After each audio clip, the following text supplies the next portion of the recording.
I still remember the texture of the envelope.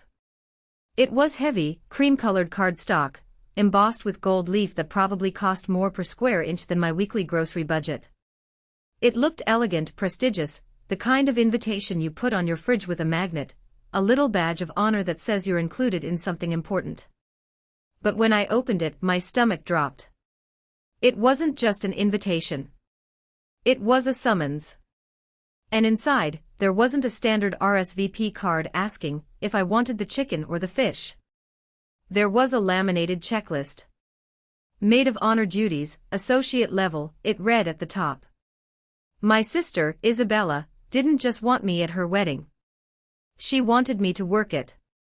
The list was humiliatingly specific. Check vendor arrivals, 6 a.m., steam bridal party dresses, I wasn't in the bridal party, coordinate trash removal post-reception. I sat at my kitchen table, staring at the paper. My coffee had gone cold. My husband, Lucas, walked in through the back door. He kicked off his muddy boots on the mat, he always did, he was respectful like that, and washed his hands at the sink. The smell of fresh earth and rain clung to him. It was a smell I loved, a smell of honest work. "What's that, Sophia?" he asked, drying his hands on a towel. He saw the look on my face. "Isabella's wedding invitation," I said, my voice barely a whisper. I slid the checklist toward him. Lucas read it, his brow furrowing. He didn't get angry easily. He was a man of few words, built like the old oaks on his farm, sturdy, silent, unshakable. But I saw his jaw tighten. "Trash removal. You're her sister, Sophia. Not the janitor." "It's fine," I lied, taking the paper back. "She's stressed. You know how Mom is putting pressure on her to have the perfect day. That doesn't give them the right to treat you like hired help," Lucas said gently. He came over and kissed the top of my head. "You do too much for them." He was right. I was the family fixer. The responsible one. The ATM. My parents, Robert and Linda, had always made it clear, Isabella was the prize, the fragile flower that needed watering. I was the soil, necessary but meant to be walked on. I was a senior auditor for a major firm. I made a good salary, managed risk for billion-dollar companies, and had a reputation for being ruthless with details. But at home, I was just Sophia, the one who paid the bills. Then, my phone buzzed. It was a text from my mother. "Sophie, Bella is in a crisis. The custom veil went over budget. We need $5,000 immediately or they won't ship it. Dad's liquidity is tied up in the house. Transfer it now. Love, Mom." Not "can you help?" Not "please." Just transfer it now. I felt that familiar tightness in my chest. $5,000. That was money Lucas and I were saving for a tractor part. Or for the nursery we hoped to build one day. "Is it them?" Lucas asked. He knew. "The veil," I said, feeling ashamed for them. "They need $5,000. Lucas sighed, sitting down opposite me. He took my hands. His palms were rough, calloused from labor, but warm. "Sophia, we have the money. But that's not the point. When are you going to stop buying their love?" "I'm not buying it," I defended weakly. "I'm just keeping the peace. If I don't send it, Mom will say I ruined the wedding. She'll say I'm jealous." "Let them talk," Lucas said. But I couldn't. Not yet. I was conditioned. I opened my banking app. My fingers hovered over the transfer button. I felt sick. I looked at Lucas, sitting there in his flannel shirt, the man my family called a peasant behind his back. He deserved better than a wife who let her family bleed them dry. I made the transfer. But this time, I did something different. Something my auditor brain compelled me to do. I took a screenshot of the transaction. I opened a new folder on my laptop titled Wedding Expenses/Loans. I saved the screenshot. Then I saved the text message from my mother. Done, I said, the word tasting like ash in my mouth. Okay, Lucas said. He didn't scold me. He just stood up and squeezed my shoulder. But remember, Sophia. Respect is free. If you have to pay for it, it's not respect. It's a service fee. That night, lying in bed, I stared at the ceiling. I thought about the checklist. Trash removal. Was that really all I was to them? I looked at Lucas sleeping beside me. They hated him because he didn't wear a suit. They didn't know the truth about him. We kept his business private because we wanted people to like us for us, not his assets. But my family, they didn't care about character. They cared about appearances. And I had a sinking feeling that this wedding was going to cost me a lot more than $5,000. It was going to cost me my dignity. 2 weeks before the wedding, my parents hosted a family integration dinner at a high-end steakhouse downtown. The irony of the name wasn't lost on me. There was no integration happening. It was a coronation for Isabella and her fiancé, Brett. Brett was a caricature of a corporate climber. He was 30 years old, a director of marketing for a mid-sized food processing company, and he acted like he was the CEO of Apple.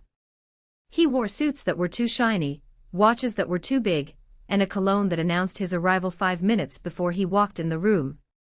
Lucas and I arrived on time. I wore a modest navy dress, Lucas wore a clean button-down and dark jeans. He looked handsome, rugged. But the moment we walked toward the table, I saw my mother's nose wrinkle. Oh, she said, instead of hello. Lucas. I see you decided to dress casually. These are my good jeans, Linda, Lucas said with a polite smile, pulling out a chair for me. It's fine, Mom, Isabella chirped, waving a manicured hand. She was glowing, basking in the attention. Not everyone can afford Italian will like Brett. We have to be inclusive. The insult was wrapped in so much sugar it almost passed for kindness. I felt my spine stiffen. We sat down. The table was loaded with appetizers, oysters, tartare, things my parents couldn't really afford given that they had just asked me for money for a veil. Brett clinked his glass with a fork. Attention, everyone. I have news. He paused for dramatic effect. I am on the short list for the vice president position. My boss says it's practically a done deal. That comes with a significant salary bump and stock options. Oh, Brett. My mother clapped, practically vibrating with joy. I knew it. A VP in the family. Finally, someone with real ambition. She didn't look at me when she said it, but I felt the heat of her gaze. I was a senior auditor. I managed millions. But to her, I was just a bean counter. Brett was the star. It's going to be huge, Brett continued, leaning back and eyeing Lucas. You know, Lucas, maybe once I'm VP, I can throw some work your way. We need landscapers for the corporate campus. It's minimum wage, but hey, it's steady work. Better than praying for rain, right? The table went silent. My father chuckled nervously. I gripped my fork so hard my knuckles turned white. Lucas owns his own operation, Brett. He does fine. Operation? Brett laughed. It was a wet, condescending sound. Sophia, honey, a vegetable patch and a roadside stand isn't an operation. It's a hobby. Real men build empires. They wear suits. They drive cars that don't smell like cow dung. I drive a Ford, Lucas said calmly, taking a sip of water. It runs fine. It's an eyesore, Isabella interjected. Actually, Sophia, can we talk about that? For the wedding, can you guys not park in the main lot?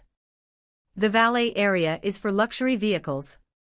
It ruins the aesthetic if there's a muddy truck right next to the limos. Maybe park down the street and walk. You want us to walk a mile in heels? I asked, my voice trembling. Ideally, Isabella said, picking at her salad. Or just take an Uber.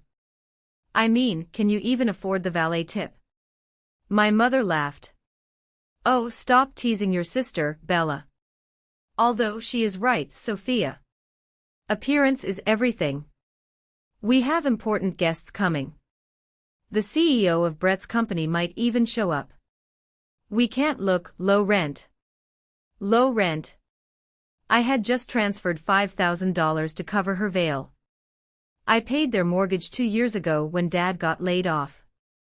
I had fully funded my own college education so they could save for Isabella's. I looked at Lucas. He wasn't eating. He was watching Brett with an intensity one hadn't seen before.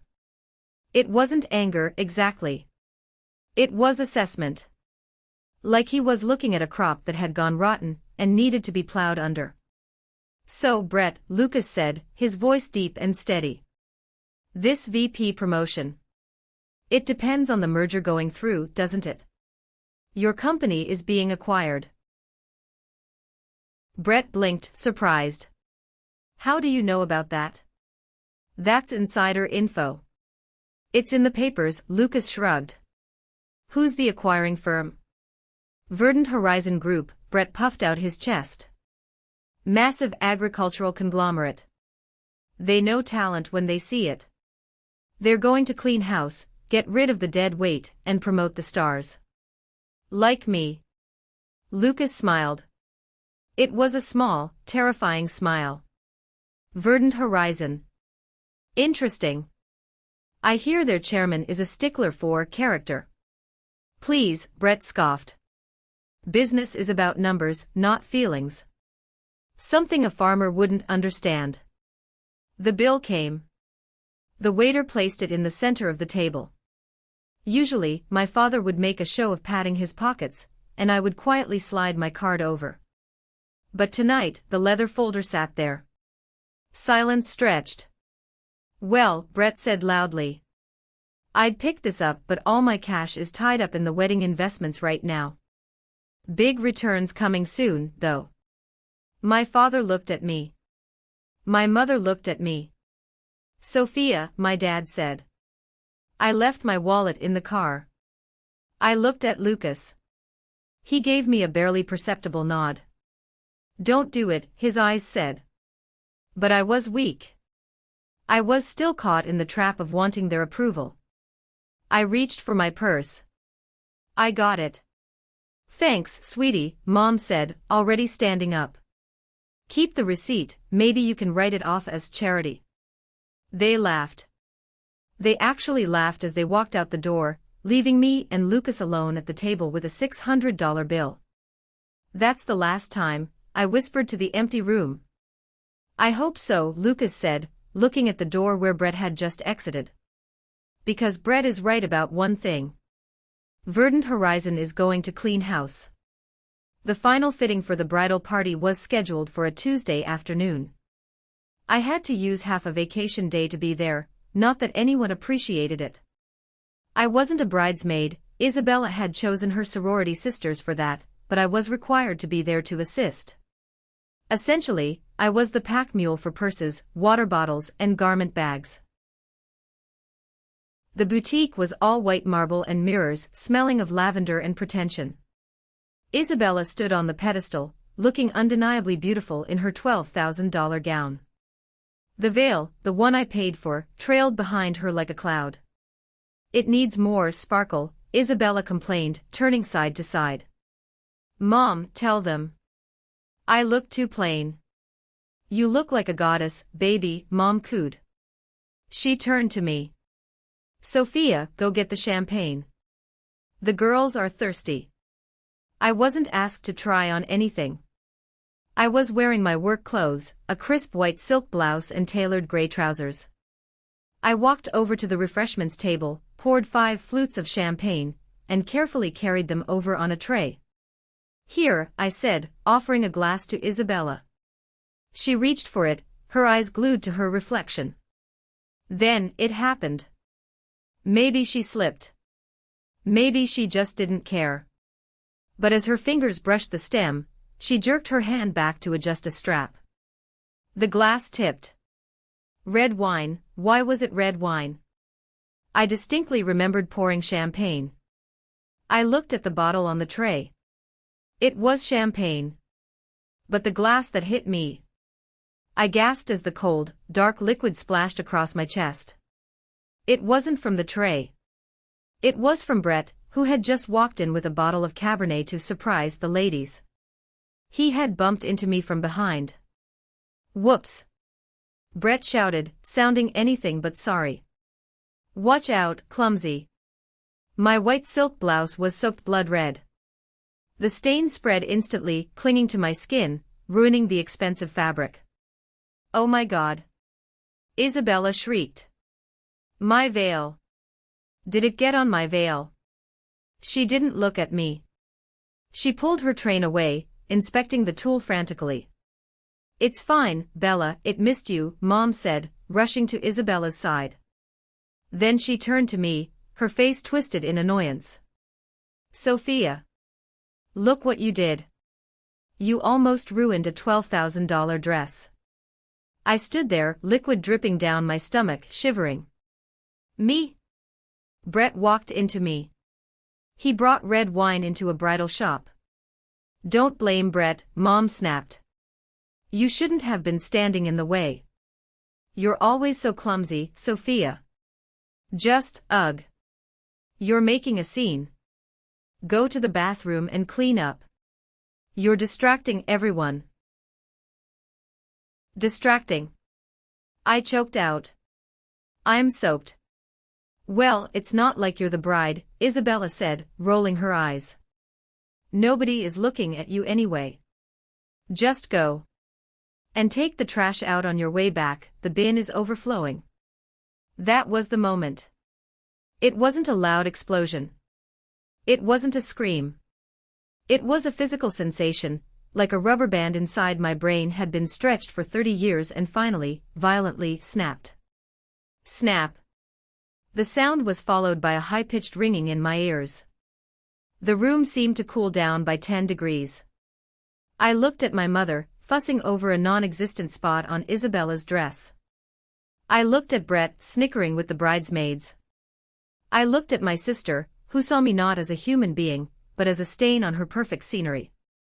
My sadness evaporated. The desire to please them, the desperate little girl inside me begging for a pat on the head, she died right there on that white marble floor. In her place, something else woke up. The auditor. The woman who tracked discrepancies for a living. The woman who knew that every debt must eventually be paid. I didn't cry. I didn't yell. I reached into my purse, pulled out a tissue, and dabbed the wine from my skin calmly. You're right, I said. My voice sounded strange to my own ears, flat, metallic, devoid of warmth. I am distracting. I'll leave. Good, Mom said, not looking up. And don't forget the reception deposit is due tomorrow. Make sure it's handled. Isabella is too stressed to deal with banks. I paused at the door. The deposit. Right. I walked out of the shop. I didn't go to the bathroom. I walked straight to my car, the red stain drying into a crust on my chest. I sat in the driver's seat and gripped the steering wheel. I pulled out my phone and dialed a number. Mr. Sterling. I said when the voice answered. Sophia. Good to hear from you, the voice boomed. It was Arthur Sterling, the owner of the Grand Sterling Hotel, the venue for the wedding. I had audited his books 3 years ago and found a tax loophole that saved him $500,000. He adored me. I'm calling about the Watson Miller wedding for this weekend, I said, my voice steady. Ah, yes. Your sister. Listen, Sophia, I was going to call you. The final payment, it hasn't come through. The groom, this Brett fellow, his card was declined. Twice. I closed my eyes. Of course it was. I'm aware, I said. I'm handling it. You're a saint, Sophia. I was about to cancel the reservation. You know our policy. No pay, no play. Don't cancel, I said. I'll wire the full amount right now. 25,000, correct? Correct. You're saving the day again. But Arthur, I said, watching my reflection in the rearview mirror. My eyes looked hard. I need you to do something for me. I need to sign a new contract for this payment. Under my LLC's name. And I need a specific clause added. Clause 4. Clause 4. The Conduct and Honor Clause. Arthur asked, sounding surprised. It was a rare clause used for high-stakes corporate events, allowing the sponsor to pull the plug instantly if the guests insulted the sponsor's reputation. Yes, I said.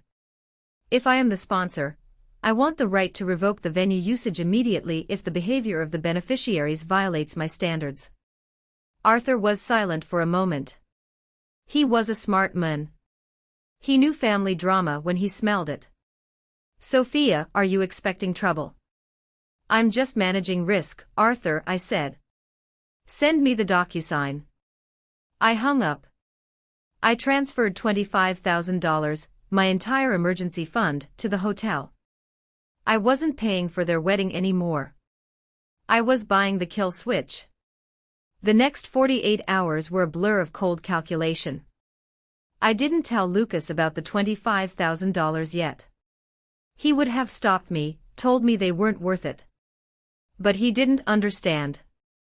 This wasn't a gift. It was leverage. I sat in my home office, reviewing the digital contract Mr. Sterling had sent over.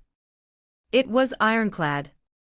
The sponsor, Sophia Watson, via SW Consulting LLC, retained sole discretion to terminate services immediately upon any act of verbal abuse, public humiliation, or conduct deemed derogatory toward the sponsor or her guests. I signed it. Then, I drove to my parents' house. I needed to see the lie in action. When I walked in, the atmosphere was jubilant. Isabella was practicing her first dance with a broomstick because Brett was too busy closing deals. Mom was stuffing favors into little gold bags. Did you handle the hotel? Mom asked, not looking up. It's paid, I said simply. Oh, thank God, Isabella sighed, flopping onto the sofa. Brett was so annoyed. He said the bank made a clerical error with his transfer limits because his bonus was too big for the system to process. Can you believe that? Banks are so incompetent. I stared at her. The lie was so lazy, so transparent. Is that what he said? Yeah. He said he'd pay you back as soon as the merger happens next week. Double, actually. He's so generous. I'm sure he is, I said. Did he show you the decline notice? Why would I ask for that? Isabella snapped. I trust my future husband, Sophia. Just because you married a dirt-poor farmer doesn't mean everyone struggles with money. Right, I said. By the way, Mom, Dad. Lucas and I are coming to the wedding, obviously. I assume we're seated at the family table. There was a sudden, awkward silence. Mom stopped stuffing bags. Dad pretended to be very interested in the TV. Well, Mom started. Here's the thing, honey. The head table is very curated. It's mostly the bridal party and the corporate VIPs from Brett's company. We need to impress them. So, where are we sitting? I asked. We put you close, Isabella said vaguely. Table 12. Or maybe 19. The planner handled it. Don't worry about it. You'll have a seat. I knew they were lying. I could see the twitch in Dad's eye. But I didn't push it. I wanted them to feel safe. I wanted them to think I was the same old doormat Sophia. Okay, I said. I'll see you at the rehearsal. Actually, Mom said, you don't need to come to the rehearsal dinner. It's $150 a plate, and we're trying to keep the headcount tight. Plus, you know. Lucas might feel uncomfortable. The menu is all French. He's more of a burger and fries person. They were uninviting me to my own sister's rehearsal dinner. After I just paid for the venue. The old Sophia would have cried. The new Sophia just nodded. Understood. Enjoy the foie gras. I left the house and drove straight to the county courthouse. If I was going to war, I needed ammunition. I needed to know exactly who Brett Miller was. My job as an auditor is to find the story behind the numbers. Numbers don't lie, people do. I started with public records. It took me about 2 hours and $40 in fees to unravel the shiny facade of Brett Miller. First, the luxury condo he claimed to own downtown. He was renting it. And not just renting it, he was 2 months behind on rent. There was an eviction filing from 3 weeks ago that had been paused, likely because he made a partial payment. Second, the car. That sleek BMW M5 he drove to my parents' house. Leased. And the lease was under his father's name, not his. Then came the credit check. I couldn't legally pull his full credit report without permission, but I could search for liens and judgments. I found 3. One from a credit card company for $12,000. One from a jewelry store, probably Isabella's ring, for $8,500. He's broke, I whispered to myself in the quiet of the records room. He's absolutely broke. But where was he getting the money to flash around? The wine. The suits. I dug deeper. I looked up his company. I found a forum for employees of his food processing firm. It was a goldmine of gossip. People were complaining about budget cuts in marketing, about vendors not being paid. One comment stood out: Director BM is constantly expensing client dinners that look suspiciously like dates. Compliance is looking into it. BM, Brett Miller. He was embezzling. Or at least commingling funds. He was using company cards to fund his lifestyle, banking on this promotion to pay it all back before anyone noticed.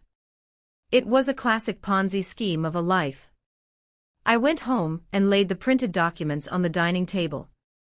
When Lucas came in, I didn't hide them. "What's this?" he asked, picking up a copy of the eviction notice. "Receipts," I said. "Brett isn't rich, Lucas. He's drowning. He's using my parents, using Isabella, and using his company's money to float this wedding." Lucas read through the papers. His expression didn't change, but his eyes grew dark. He stopped at the page about Brett's company. "Sophia," he said quietly. "Look at the vendor list for his firm." I looked. "Whatever, it's just suppliers." "No," Lucas pointed a calloused finger at a name. "Green Valley Logistics." "So?" "Green Valley is a subsidiary of Verdant Horizon," Lucas said. "My company." My heart skipped a beat. We rarely talked about the scale of Lucas's business. To the world and to my family, he was a farmer. And he loved the land. But he was also the majority shareholder of Verdant Horizon, an agricultural conglomerate that supplied half the state. He had inherited the land from his grandfather, but had built the business into an empire through brilliant, sustainable tech. He just hated the boardroom. He hired a CEO to run the suits while he ran the fields. "Wait," I said, the pieces clicking together. "Brett said Verdant Horizon is acquiring his company." "We are," Lucas said, sitting down. "The deal closes on Monday. I have the final file on my desk. I just haven't looked at the personnel roster yet." "So you..." I stared at my husband. "You are literally his new boss." "Technically," Lucas said, a slow grin spreading across his face, "I'm his boss's boss's boss. And I have the power to veto any executive retention." "He thinks you shovel manure for a living," I said. "I do," Lucas laughed. "But I also sign the checks." "Lucas," I said, grabbing his hand. "He treated you like dirt." He called you a peasant. I know. Are you going to fire him? Lucas looked at the papers again. Embezzlement. Fraud. Lying about assets. I won't have to fire him, Sophia. The audit team will eat him alive. But. He looked at me. I want to see how far he goes. I want to see how they treat you when they think we have nothing. They treat me like the help, I said. Then let's give them a show, Lucas said. We go to the wedding. We play our parts. And when the time comes, we turn on the lights. The day of the wedding was sweltering. The sun beat down on the manicured lawns of the Grand Sterling Hotel. It was a perfect day for a wedding, if you were a guest. If you were me, it felt like walking into a lion's den. I wore the best dress I owned, a deep emerald silk gown that Lucas had bought me for our anniversary. It was elegant, understated, and sophisticated. Lucas traded his jeans for a bespoke charcoal suit. It fit him perfectly, highlighting his broad shoulders. He looked like a movie star or a tycoon.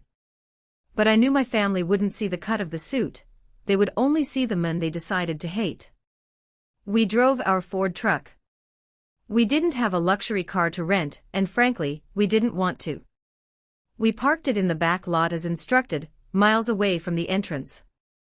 As we walked toward the grand entrance, the valet stopped us. Name, the young man asked, holding a clipboard. Sophia and Lucas Watson, I said. He scanned the list. He frowned. He flipped a page. Ah. Watson. Right. I have a note here. A note. Yes, ma'am. It says, staff and vendor entrance only. I froze. Excuse me. I'm the bride's sister. The valet looked embarrassed. I'm sorry, ma'am. The note is from the groom. It says Sophia Watson and guest to use the service entrance to avoid congestion at the main door. It's around back. Through the kitchen loading dock. Lucas laughed. It was a dry, humorless sound. Service entrance.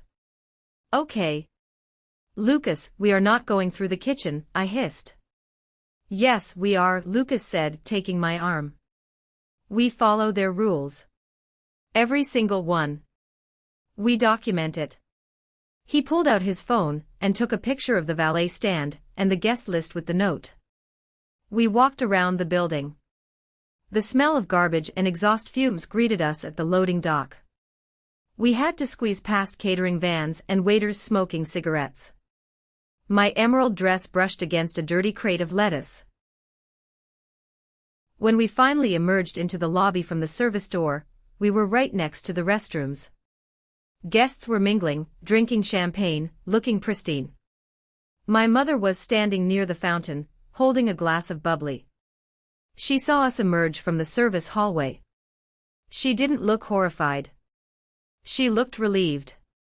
Oh good, you're here, she said, walking over. Did you bring the emergency sewing kit? One of the bridesmaids popped a button. Hello to you too, Mom, I said. We just walked through the garbage. Well, the front is very crowded, Sophia. We couldn't have everyone clogging up the arrival photos. Brett thought it would be easier for you since you're used to, rougher conditions. She glanced at Lucas. Nice suit, Lucas. Is it a rental? Make sure you don't spill anything on it, the deposits are pricey. Lucas smiled politely. I own it, Linda. Thank you. Right. Well, find your seats. The reception is starting. And Sophia, try to stay out of the official video shots, okay? The color of your dress clashes with the pastel theme. She turned and walked away to greet a man in a tuxedo who looked important. I felt a tear prick my eye, but I blinked it back. Clause 4, I reminded myself. Clause 4. Ready? Lucas asked, offering me his arm. Ready, I said. We walked toward the ballroom doors. I held my head high. I was the sponsor. I was the one who made this happen. And soon, everyone would know. The ballroom was breathtaking. Chandeliers dripped crystals, tables were covered in imported silk, and centerpieces of white orchids stood 3 feet tall. It smelled of money. My money, largely. We navigated through the sea of tables. Table 1. Table 2. The numbers went up. The tables got further and further from the stage. We passed table 10, where my cousins were sitting. They waved awkwardly. We passed table 15, where some of Dad's old co-workers sat.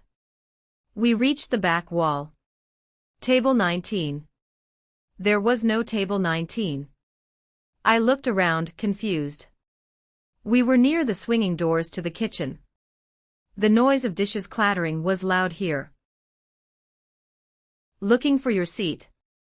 I turned. It was Brett. He was holding a whiskey glass, his face flushed with triumph and alcohol. Brett, I said. Where is our table? Yeah, about that, Brett smirked. We had a last-minute RSVPs from some investors. Very important people. We needed the chairs. So where do we sit? Lucas asked, his voice deadly calm. Brett pointed to the corner, right next to the emergency exit, and a fire extinguisher. There was no table. There were no chairs. There was a small, low coffee table, the kind used for lounge areas, pushed against the wall. And on the floor, there were 2 thin cushions. It's a bohemian-style seating, Brett laughed. Very trendy. We thought it would suit you guys. You know, down to earth. Connected to the soil. Plus, Lucas, you're probably more comfortable on the ground, right? Less chance of falling off. I stared at the cushions. You want us to sit on the floor? In a formal gown? Hey, if you don't like it, you can stand, Brett shrugged. But the food is plated, so might be hard to eat. He leaned in close to Lucas. Enjoy the view from the cheap seats, farmer. Try not to get mud on the carpet. He walked away, high-fiving one of his groomsmen. I stood there, trembling. This was it. The ultimate humiliation. They weren't just excluding us, they were dehumanizing us. In front of 300 people. People were starting to look. I saw whispers. I saw smirks. Let's go, I said to Lucas, reaching for his hand. We're leaving. I'm canceling the check right now. No, Lucas said. He didn't move. He was looking at the cushions. Lucas. Sophia, he turned to me. Sit down. What? Sit down, he repeated softly. Let them see. Let everyone see exactly who they are. If we leave now, we're just the angry relatives who stormed out. If we sit, we are the evidence. He took out his phone. I'm going to record this. I want a picture of my wife, the woman who paid for this venue, sitting on the floor. I understood. It was the hardest thing I've ever done. I gathered my emerald silk skirts. I lowered myself onto the thin cushion. The floor was hard. I felt small. I felt invisible. Lucas sat down next to me. He crossed his legs. He took my hand and kissed it publicly. You look like a queen, he whispered. Even here. Especially here. Waiters walked by, looking uncomfortable. One almost tripped over Lucas's legs. They served us our food, cold chicken, by bending down like they were feeding animals. I couldn't eat. I just sat there, my back against the wall, watching my sister at the head table, laughing, drinking, oblivious to the fact that her sister was sitting on the floor like a dog. I saw my father glance our way. He saw us. He saw his daughter on the floor. He hesitated for a second. Then he turned back to his conversation. That was the final nail in the coffin. My father, the man who raised me, chose to ignore his child being treated like garbage rather than cause a scene. "Okay," I whispered to Lucas. "I'm done. Burn it down." "Wait for the speech," Lucas said. "Brett is walking to the microphone." The room quieted down as Brett tapped the microphone. Feedback squealed, making everyone wince. He stood center stage, bathed in a spotlight, looking sweaty and self-satisfied. Thank you everyone," Brett began, his voice booming. "What a night, right? Look at this place. Only the best for my Victoria. I mean, Isabella." He laughed at his own mistake. "Whatever, she knows who she is."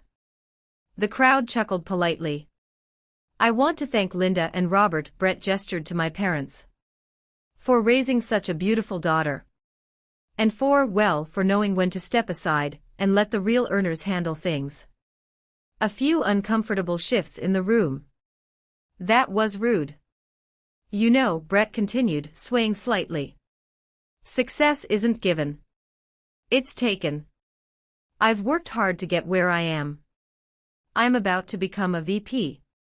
I drive the right car. I wear the right suits." He paused, scanning the room. His eyes landed on the back corner. "On us. And it's important to remember," he sneered, pointing directly at us, "that not everyone makes the cut. Some people are just meant to be the dirt we walk on. Look at them back there. Sophia and her farmhand." The spotlight swung. It hit us. I was blinded by the light. 300 heads turned. I heard gasps. They finally saw us, sitting on the floor, plates balanced on our knees. "We gave them a special seat," Brett mocked. "Where they belong. Because in this family, we value ambition. We value success. We don't settle for mediocrity. So let this be a lesson. If you want a seat at the table, you better be able to afford the buy-in." My mother was laughing. She was actually laughing. "So raise your glasses," Brett shouted. "To the winners. And to the losers, thanks for the manure." The room was dead silent. Even the sycophants didn't know how to react to that level of cruelty. Then, the double doors at the back of the room, right next to where we were sitting, burst open. A hush fell over the crowd. A man walked in. He was flanked by 2 assistants and a security detail. He wore a tuxedo that cost more than Brett's car. It was Arthur Sterling, the owner of the hotel. And behind him walked a man I recognized from the magazines, the CEO of Verdant Horizon, Mr. Elias Thorne. Brett's jaw dropped. He looked panic-stricken, then excited. He thought they were here for him. "Oh wow." Brett shouted into the mic, "Look everyone. Mr. Sterling. And is that Elias Thorne? Gentlemen. Come join us. Make space at the head table." Mr. Sterling didn't look at the stage. He didn't look at the bride. He walked straight toward the corner. Toward the floor. The crowd parted. The silence was thick, suffocating. Mr. Sterling stopped 3 feet away from us. He looked at the floor. He looked at the cushions. He looked at me, and then he looked at Lucas. Horror washed over Mr. Sterling's face. Pure, unadulterated horror. "Mr. Watson." Sterling's voice trembled, but in the silence, everyone heard it. Lucas didn't stand up immediately. He took a slow bite of his cold chicken. Then he set the plate down. He stood up. He towered over Sterling. "Arthur," Lucas said calmly. Sterling immediately bowed. It wasn't a nod. It was a full, deep bow of respect and apology. The CEO behind him, Mr. Thorne, did the same. "Sir," Mr. Thorne said, his voice shaking. "I apologize. We didn't know you were here. Or that you were accommodated like this." "Accommodation," Lucas repeated the word. He dusted off his pants. Yes. My employee, Mr. Miller, he pointed a thumb at the stage where Brett stood frozen, seemed to think the floor was appropriate for the chairman of the board. Chairman, someone whispered. Chairman? Brett's voice squeaked over the microphone. Lucas looked at me. He held out his hand and helped me up. Then he turned to the room. Arthur, Lucas said to the hotel owner. Who paid for this event? Mrs. Watson did, sir, Sterling said, gesturing to me. Through SW Consulting. And is there a clause in the contract regarding the treatment of the sponsor? Clause 4, sir, Sterling said loudly. Immediate termination of services upon insult. Lucas nodded. He looked at Brett, who was now pale as a ghost. Well, Lucas said, his voice ringing out without a microphone. I think calling my wife dirt qualifies. Don't you? Dirt? The word hung in the air, heavy and suffocating. Lucas didn't shout. He didn't have to. His voice had that quiet, terrifying quality of a thunderstorm just before the lightning strikes. He stood there dusting off the knees of his suit pants, the suit my mother thought was a rental, and looked up at Brett on the stage. Brett was still holding the microphone, but his knuckles were white. He looked like a deer caught in the headlights of a semi-truck. He tried to laugh, a nervous, hacking sound that echoed painfully through the silent ballroom. Good one, Mr. Watson, Brett stammered, sweat glistening on his forehead. A little corporate roleplay, right? Very funny. Everyone, give it up for the joke. Nobody clapped. Not a single soul. Mr. Elias Thorne, the CEO of Verdant Horizon, stepped forward. He wasn't smiling.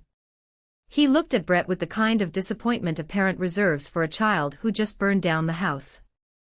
Mr. Miller, Thorne said, his voice projecting clearly without a microphone. This is not a joke. As of 9 a.m. this morning, Verdant Horizon completed the acquisition of your firm. The majority shareholder of Verdant Horizon is the man standing right there. Mr. Lucas Watson. Thorne turned to Lucas. Chairman, I apologize. I was under the impression this was a respectful family gathering. Had I known you would be seated on the floor. It was an educational experience, Elias, Lucas said, cutting him off. He finally looked at my parents. My mother's mouth was opening and closing like a fish out of water. My father had turned a shade of gray I'd never seen before. I learned a lot about the company culture of the firm we just bought. And I learned exactly what my wife's family thinks of honest labor. Wait a second, Isabella's voice pierced the air.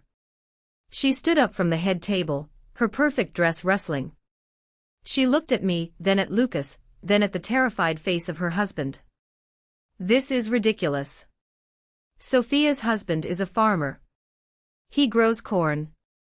He drives a Ford. Brett, tell them they're lying. Brett didn't answer. He was staring at Lucas's shoes. The shoes were polished leather, handmade Italian. He had just been too blind to notice them before because they were resting on a dirty carpet. I do grow corn, Isabella, Lucas said, walking slowly toward the stage. The crowd parted for him like the Red Sea. And soybeans. And wheat. On 12,000 acres across 3 states. I also own the logistics company that transports your husband's products. And the packaging plant that boxes them. And the land underneath the office building Brett works in. He stopped at the foot of the stage and looked up. And yes, I drive a Ford. Because unlike your husband, I don't need a BMW to prove I'm somebody. The realization hit the room like a physical wave.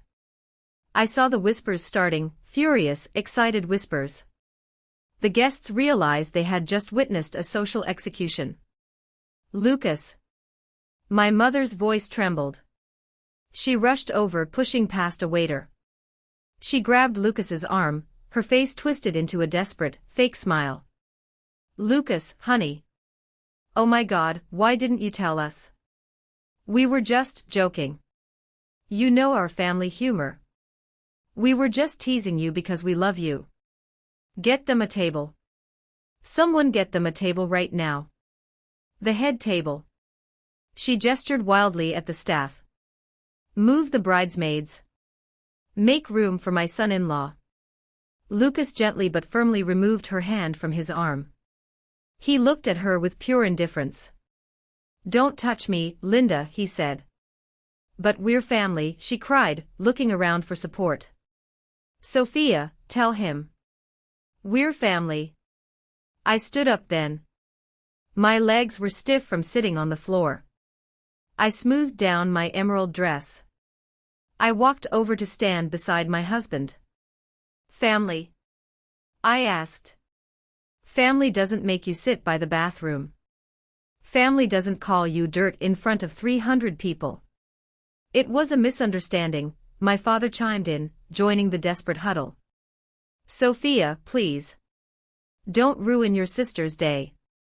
I'm not ruining it, I said, pulling the contract from my purse. I'm just enforcing the rules. I turned to the room.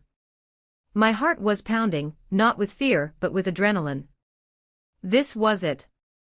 The moment I had dreamed of for years but never thought I'd have the courage to take. This is the moment that changes everything, I said, my voice steady. If you are watching this unfold, if you have ever been the scapegoat, the black sheep, or the one they stepped on, this is for you. I need you to know that you are worth more than their approval. If you're with me, if you want to see justice served, hit that like button right now. Comment a number 1 below so I know I'm not alone in this fight. Let's finish this. I looked at Arthur Sterling. Mr. Sterling, clause 4, please.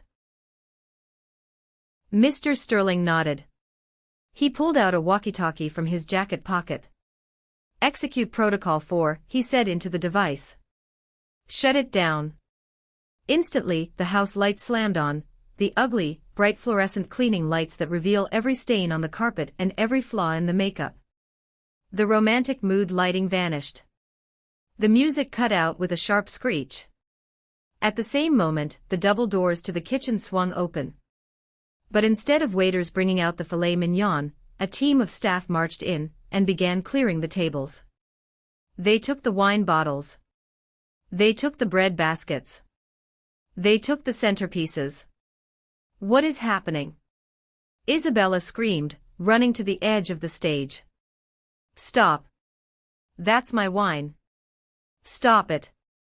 It's not your wine, Isabella, I said, stepping into the center of the room. It's mine. I held up the contract. For those of you wondering, I announced, addressing the stunned guests. My sister and her husband didn't pay for this venue. They couldn't. Brett's credit cards were declined. I paid $25,000 2 days ago to save this wedding. Gasps erupted from table 10. My cousins looked at each other, eyes wide. No. She's lying. Brett yelled, finally finding his voice. He jumped down from the stage, his face red with rage. She's lying. I paid for it. I'm a VP. You're a fraud, Brett, I said calmly. I reached into my purse again and pulled out the file, the receipts I had gathered. Mr. Thorne, you might want to see this. I handed the folder to the CEO. Brett froze. He lunged for the folder, but Lucas stepped in front of him. Lucas didn't touch him, he just stood there, a wall of muscle and authority. Brett bounced off him like a child running into a tree. Mr. Thorne flipped through the pages. His eyes narrowed. Expense reports, Thorne read aloud. Client dinners that never happened. Travel expenses for conferences in Cabo that didn't exist. And here, a wire transfer attempt from the company marketing fund to Grand Sterling Hotel that was flagged by compliance. Thorne closed the folder. He looked at Brett with disgust. You were trying to use company money to pay for your wedding, Thorne said. And when that failed, you let your sister-in-law pay for it, and then you publicly humiliated her. It was just a loan. Brett squealed. I was going to pay it back. You're fired, Thorne said. It was simple. Clean. Effective immediately. And given the size of the embezzlement indicated here, I'd say about $200,000 over 3 years. I'm calling the police. Police? Isabella shrieked. She looked at Brett. You said you had money. You said you were rich. I am. Brett yelled, looking wild-eyed. I just needed time. Sophia ruined it. She's jealous. She's always been jealous of us. He turned to me, spit flying from his mouth. You bitch. You think you're better than me? You're just a bean counter. And he's just a dirt farmer. Get him out of here, Mr. Sterling ordered. 2 large security guards materialized. They grabbed Brett by the arms. He kicked and screamed, dragging the heels of his shoes, his rented shoes, across the floor. Mr. Sterling, I said, my voice cutting through the chaos. As the sponsor of this event, I am exercising my right to cancel the catering and beverage service due to gross misconduct by the beneficiaries. Please pack up the food. I'd like it donated to the local homeless shelter. At least someone appreciative will eat tonight. Understood, Mrs. Watson, Sterling said. No, my mother wailed. The food. The cake. The guests haven't eaten. The guests can go to McDonald's, I said. I hear they have a $1 menu. It should fit Brett's new budget. I looked at the crowd. The wedding is over. Please vacate the premises immediately. It was chaos. People were grabbing their purses, whispering, taking photos. My cousins were looking at me with a mixture of fear and awe. Isabella sat down on the edge of the stage and buried her face in her hands. She wasn't crying for Brett. She wasn't crying for the marriage. She was crying because her show was over. I felt a hand on the small of my back. It was Lucas. Ready to go, he asked. One more thing, I said. I walked over to the table where we had been forced to sit. I picked up the cushion from the floor. I walked over to my mother, who was sobbing into a napkin. Here, I said, dropping the cushion at her feet. You might want this. It's going to be a long night. We turned and walked toward the exit. Not the service exit. The front door. Mr. Sterling ran ahead of us and held the door open. He bowed again. As we walked out into the cool night air, leaving the ruined fairy tale behind us, I took the deepest breath of my life. It tasted like freedom. We didn't go home immediately. Lucas drove us to a 24-hour diner on the edge of town, the kind of place with vinyl booths and laminated menus. We ordered pancakes and coffee. It was the best meal I had ever eaten. My phone, however, was exploding. 47 missed calls. 63 text messages. Mom, how could you? You destroyed your sister. Dad, we need to talk. Now. Fix this. Isabella, I hate you. You're dead to me. Mom, Brett is in jail. We need bail money. Pick up. I placed the phone on the table, screen up, and let Lucas see the notifications rolling in. They need bail money, I said, taking a sip of coffee. That's unfortunate, Lucas said, cutting his pancakes. I hear bail bondsmen take credit cards. Oh, wait. Brett doesn't have one. We laughed. It wasn't a bitter laugh anymore. It was a laugh of genuine relief. The next morning, the fallout began in earnest. A video of Brett's speech, and Lucas's revelation, had been uploaded to TikTok by one of the guests. It had gone viral overnight. The title was Groom Calls Billionaire Dirt and Gets Destroyed.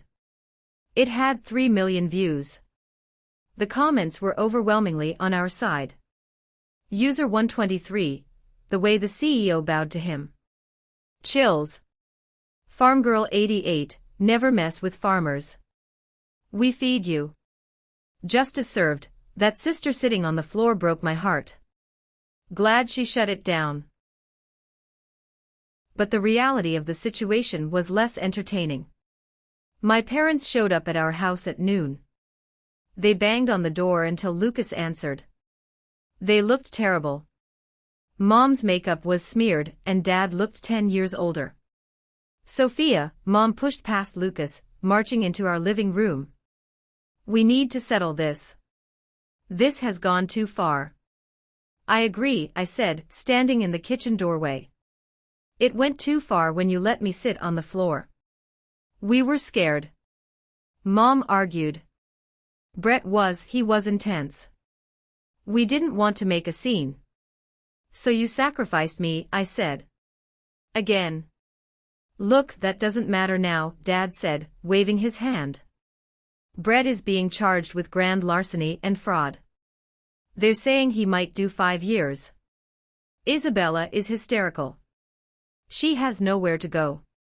The landlord evicted Brett this morning. Okay, I said. Okay. Mom screeched. She's your sister. She needs a place to stay. And she needs a lawyer. You and Lucas, you have millions. We know that now. You have to help. You can't just sit on a pile of money while your family suffers. Actually, I can, I said. I walked over to the counter and picked up a piece of paper. It was a printout of my bank transfer history, the thousands of dollars I had sent them over the years. I have been your retirement plan, your emergency fund, and your emotional punching bag for a decade, I said. I paid for the veil. I paid for the venue. I paid for your mortgage when Dad lost his job. And in return, you treated Lucas like a dog and me like a servant. We're sorry. Mom cried, but her eyes were darting around the room, assessing the furniture, calculating the value of our home. We're sorry, okay. We didn't know Lucas was successful. If we had known. And that, Lucas said, stepping forward, is exactly the problem. You only respect people you think can buy you things.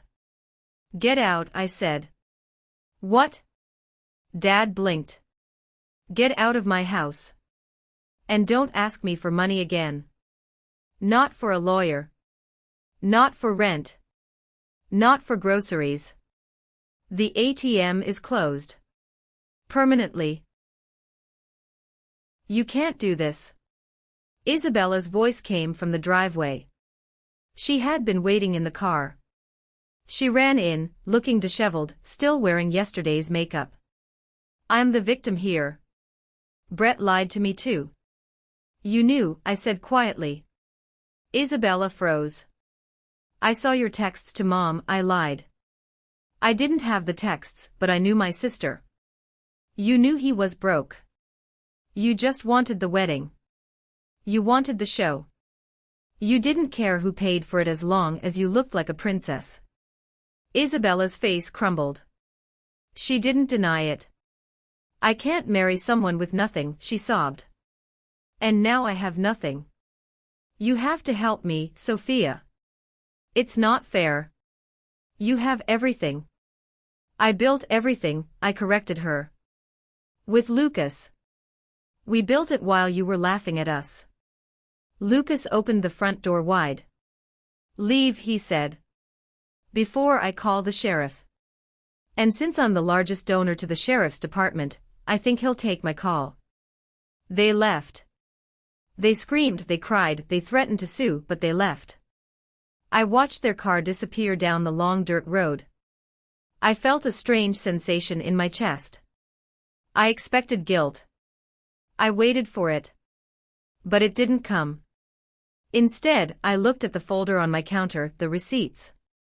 I picked it up and dropped it into the trash can. Trash removal, I whispered. Maid of honor duty completed. 1 year later. The sun was setting over the fields, turning the cornstalks into rows of living gold. I sat on the porch swing, a mug of tea in my hand. The air smelled of drying hay and cooling earth. My phone buzzed. It was a notification from LinkedIn. Isabella Watson has updated her profile. Assistant shift supervisor at Retail City. I didn't click on it. I just swiped it away. Things had changed. Brett pleaded guilty. He took a plea deal for 3 years in minimum security to avoid a longer trial. He was currently serving time in a facility about 2 hours north. Isabella divorced him before the handcuffs were even on. She tried to sue him for emotional distress, but you can't get blood from a stone.